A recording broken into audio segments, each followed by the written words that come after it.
everyone, this is Eric from PULV Videos. Now in this very special series, I'll be looking at some of the games that I played at Pax Unplugged 2017. Now recently I was at Pax Unplugged 2017 to take a look at what it's like. I've been to other PAX events and I always notice that there's a board gaming area there, but this time this is an entire convention dedicated to mostly board games. There were some video games there as well, but mostly board games.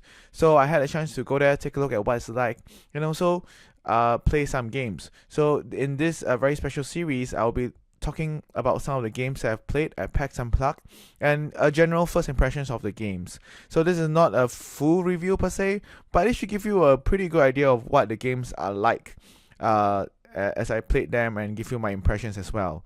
So let's take a look at the games that I've played. Now I just want to take a moment here to thank my sponsors. Alright, Funagain Games.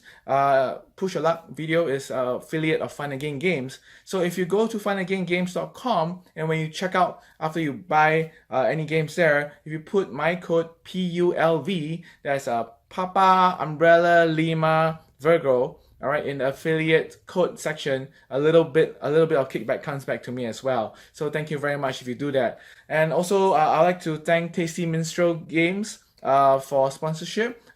Tasty Minstrel now has a podcast and is run by my very good friend Lance, the Undead Viking. So if you want to take a listen to what Tasty Minstrel has to say about the board game industry, about the games they're releasing, do check out their podcast as well. This is the first impressions of Transatlantic. This is by designer Mac Gerdts, alright, who brought you games like Navegador and Concordia. Yeah, Concordia. Takes 2 to 4 players. Takes about 60 to 120 minutes to play. Alright, it's by publisher pd-verlag. I'm not sure who will be bringing it to the States. So in Transatlantic, alright, very much like Concordia, you have a set of cards that you're playing from your hand. And you can decide when you want to take all the cards back. Every player will start with the same set of cards in your hand, and along the way, they'll be able to customize the cards they have in your hand. So what are you trying to do?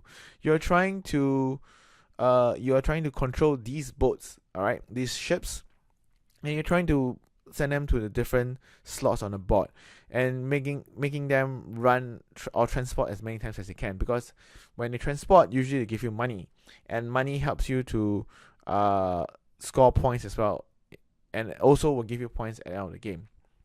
So this is a game where you're trying to manage how much wealth you have and then build more ships, and then also invest in the correct ships, because at the end of the game, if you have ships of the right color, they'll give you points. So everybody will have a player board, and this is where you see your tech tree, and then it's all paper money, but the paper money is pretty good, good quality as well. So you see this player board is where you can accumulate chits, and the more chits you have, the more points they also give you for the correct color ship, the same color ship at the end of the game. So during your game, you are placing, you are acquiring boats. All right, if you can acquire 1 or 2 boats because of the card, and when you acquire them, you can also launch one of them. Now when you launch one of the boats, you'll be placing one of the boats in one of these different oceans. All right, for us, we're playing the oceans. There's a flip side to these oceans, which is the different American ports. Now when you place your boat on one of these oceans, you need to see the date of your boats. If your boat is newer, all right, you place it on top and you push everything else down. Now as the game progresses, the oceans will become more and more crowded, and if there's any time where you push out a boat, all right, your boat can get pushed out. If it cannot go into any other slots in any of the other locations, then they'll be kicked out of the game, and the owner of that boat will get a compensation money, all right, and will lose whatever they have on the boat. So let's say they have coal, or these black cubes are coal.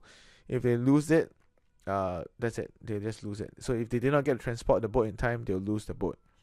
So that's a very sneaky part of this game. Now as you buy boats, all right, whatever that was the leftmost on the track, all right, will be placed in this area, which will form sort of like a stock or the value of the boats.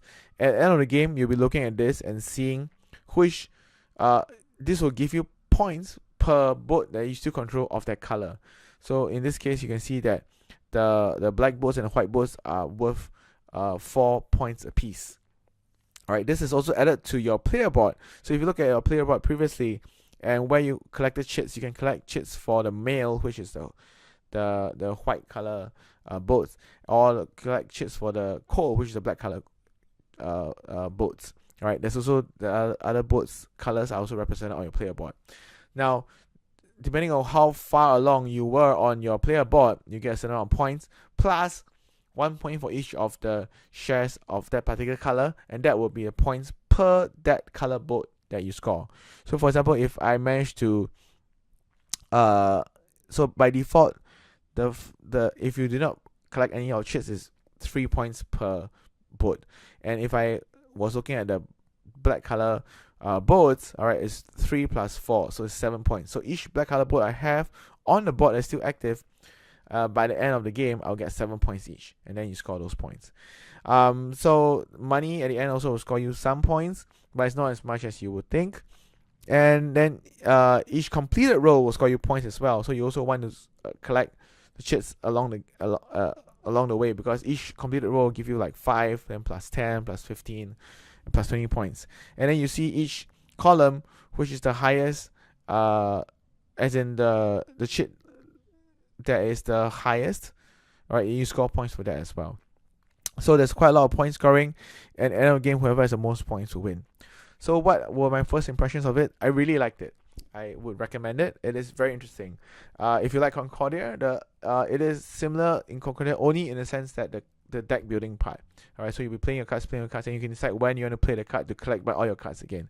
Whenever you collect by all your cards, then it is that time where you can choose a new card to add to your deck. The very interesting thing about this is that when you choose a new card to add to your deck, you get to activate the card immediately, and that will form your first card in your discard pile. And so you need to see what your opponents are doing as well, because that will kind of determine whether you can use your copy card and copy their powers and as well. The other things also that creates a lot of interaction between players is that if you want to, you can ship a region. So whenever you cause a region to transport, alright, all the boats in the region will transport, including your opponents. But you will get additional money if you do that, based on the oldest ship that is on the board on that particular region. So it could be your opponents, it could be your own. You just get extra money as well. So it's very interesting. The other thing about whenever you're transporting, you may also score points if you have a customs house built in that particular region. So each custom house that you build in a particular region, you will get 1 point for each ship they transport there. So that could help you to get a lot of points at the end. But once all the custom houses are built, alright, then there is no more that can be built. So you need to know when to get in on it, or else you might lose out on transporting and getting all these points, all these juicy points. So yeah, so that's my thoughts about the game. I recommend it. If you can find it, try to get a copy. So thank you so much for watching.